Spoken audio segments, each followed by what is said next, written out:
Hey everyone, welcome back. Today we're going to be addressing a comment that somebody had asked me to elaborate a little bit more on, and that is why I use MAP gas and the difference between MAP gas and propane and butane. Essentially, those are the three gases that are most commonly used for these tank purposes. Right in front of us, I have a MAP gas tank.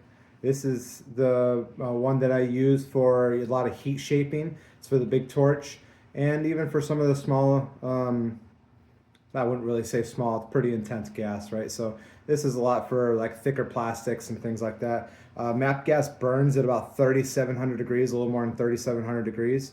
So this is extremely hot, right?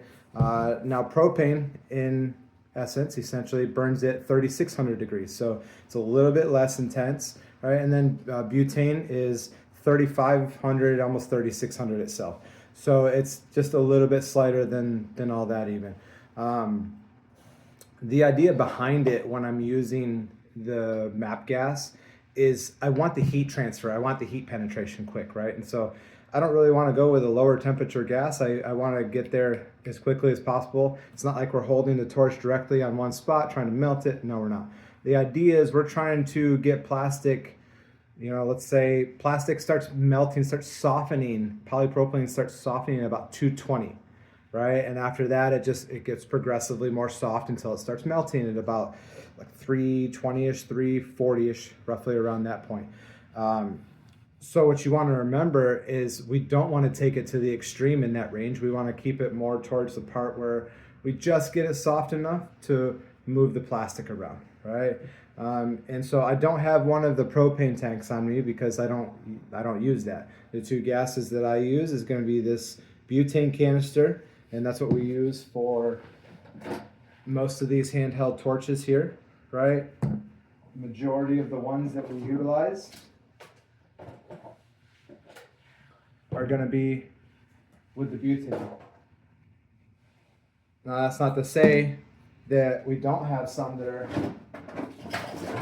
MAP gas, right? I've got this torch. If I got some really thick plastics that I want to do, this torch right here it's extreme. It's pretty intense, so I can get a really good heat transfer out of this, and so the melt rate when you're welding is very fast on this.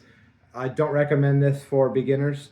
If anybody who's first wanting to get started with this, I recommend a tool a lot more like this one right here. It's much more manageable. It's much more of a user-friendly step from just the welding, from the nitrogen welder, right? This is going to allow you to really jump into the torch welding really easily. It's going to bridge very well. You're going to get great results. I promise you won't want to go back. So just like that, this is butane as well. This is butane, all right? These little small torches, even though it has the yellow on it, the packaging will actually tell you what it is, right? And most of these guys right here are going to be butane. Same thing with the kitchen torches that are similar to this. All right. Thanks for watching.